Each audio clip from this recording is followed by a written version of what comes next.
कि इस बार भारत देश पूरी तैयारी के साथ है और इस बार वो संयम नहीं रखेगा जो सिंदूर 1.0 में हमने संयम रखा। इस बार हम आगे की कार्रवाई करेंगे और कुछ ऐसी कार्रवाई करेंगे कि हो सकता है पाकिस्तान को सोचना पड़े कि उसे इतिहास में भूगोल में रहना है कि नहीं रहना है। अगर उसे भूगोल में अपनी जगह बनानी है तो उसके लिए उसे जो स्टेट स्पॉन्सर टेररिज्म जिसको हम बोलते हैं, यानी कि उसका देश जो टेररिज्म को स्पॉन्सर कर रहा है उसे रोकना पड़ेगा।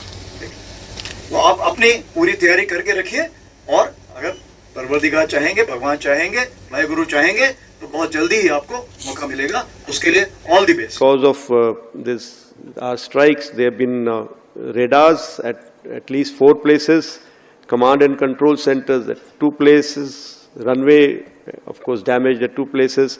Then 3 of their hangars in 3 different stations have been damaged, and in that hangar as well as on tarmac we have signs of one C-130 class of aircraft, one AEW&C class of aircraft, and at least 4 to 5 fighter aircraft, most likely F-16, because that base happened to be F-16, which would have been under maintenance that time.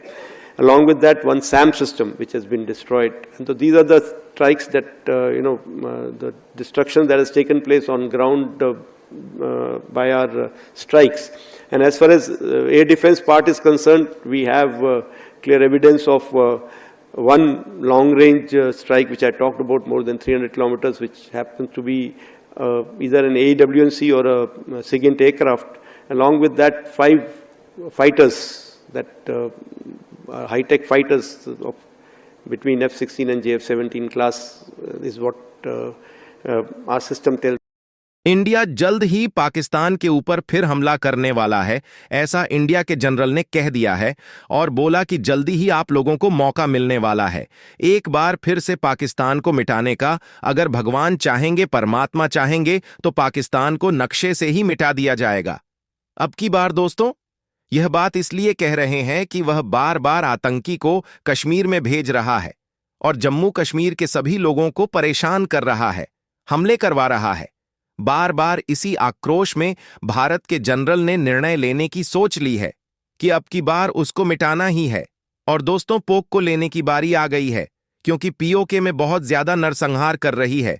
Pakistan सेना और पोक के लोग सड़क पर आकर प्रदर्शन कर रहे हैं और पाकिस्तान से लड़ने का जंग छेड़ दिए हैं और वह इंडिया से जुड़ना चाहते हैं, जैसा कि रक्षा मंत्री राजनाथ सिंह ने कहा था।